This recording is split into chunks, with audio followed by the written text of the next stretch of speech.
और मां के गर्भ से इस मनुष्य की देह का फिर जन्म हुआ।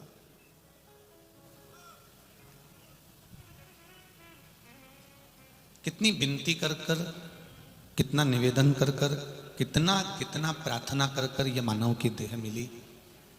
और यदि हम इस मानव की देह को यूं ही व्यर्थ में गंवा दें, इसको छोड़ दें, तो फिर दूसरी बार ये मानव की देह प्राप्त होना बड़ा कठिन है।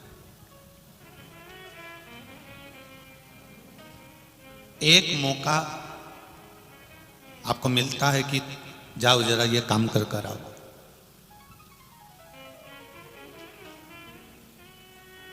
वो मौका मिला आपको कि आपको ये काम करना है, आपको ये काम करके आना है।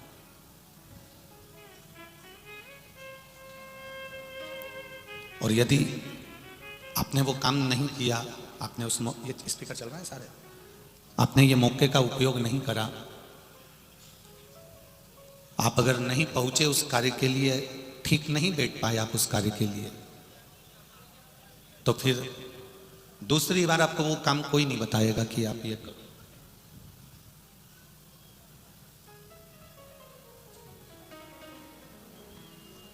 एक सरल भाषा में समझिएगा जरा।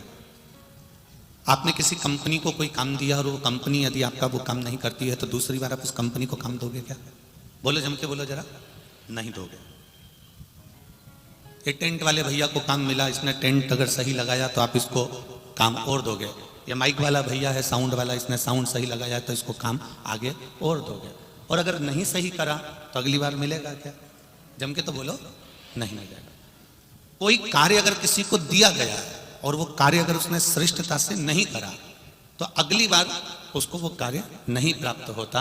उसी तरह परमात्मा ने एक बार मनुष्य की शरीर दिया है, अगर हमने इसको सही जगह लगाया तो वो भी बार बार हमको जन्म देगा, नहीं तो वो भी नहीं देने वाला। फिर वो जन्म हमको नहीं मिलने वाला, फिर वो जन्म हमको वापस प्राप्त नहीं होने वाला। फिर ये मनुष्य की देह मिली काय को, ये मानव का शरीर मिला काय को।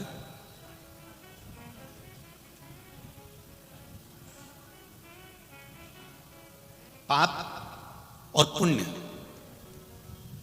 इन दोनों में एक अंतर है।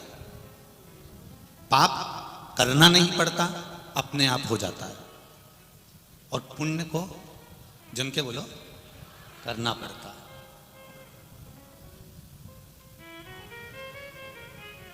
पाप को करना नहीं पड़ेगा, आपको झूठ आपको बोलना नहीं पड़ेगा। अपने आप बस मोबाइल उठा लो और किसी से बात में लग जाओ। उस बीच में आप एक टेप रिकॉर्डर अपने पास में रखो कि उस बीच में तुमने कितनी बार झूठ बोला। अपने आप निकल जाएगा, अपने आप, उसको निकालना भी नहीं पड़ेगा, अपने आप निकलता है झूठ भी।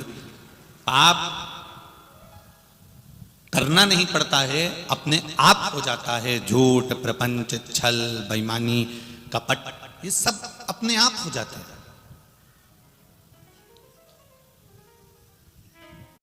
Thank you. इम्यूनिटी का इतना स्ट्रेस, तो ले डेली एक बूस्टर शॉट। डेली? पर नेचुरल चीजें तो ले ही रही हो ना। लेकिन इसके साथ सुप्रेडेन इम्यूनो प्लस भी। खाने से मिले सिर्फ 70% तक।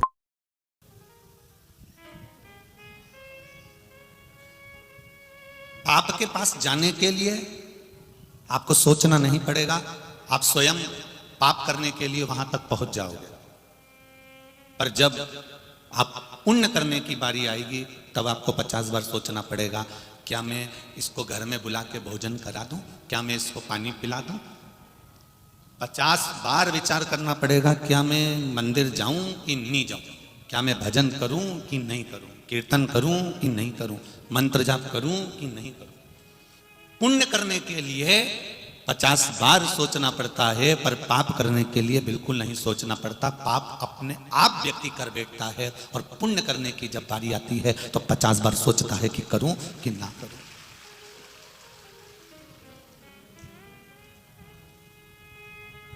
दुकान जाने के बाद वापस घर आते हो, नौकरी करने के बाद वापस घर आते हो, सब्जी लेने के बाद वापस घर आते हो, सामान लेने के बाद वापस घर आते हो।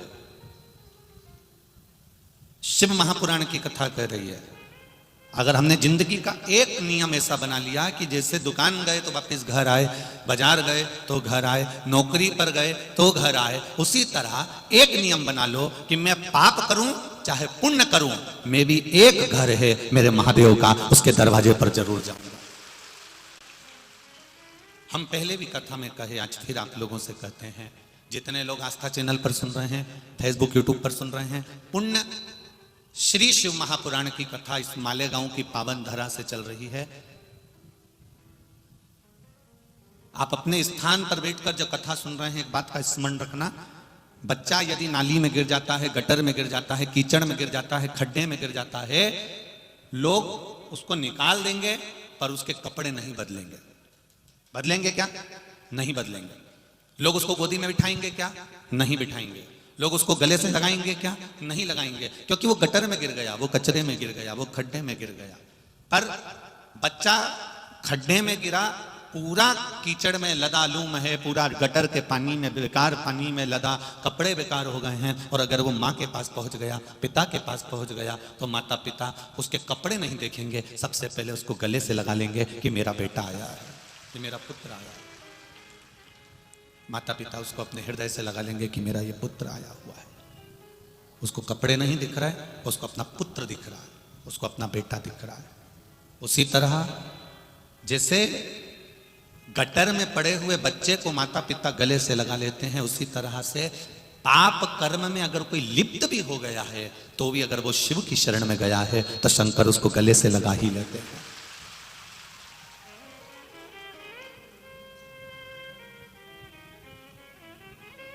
शिव उसको गले से लगा लेते हैं। एक पत्र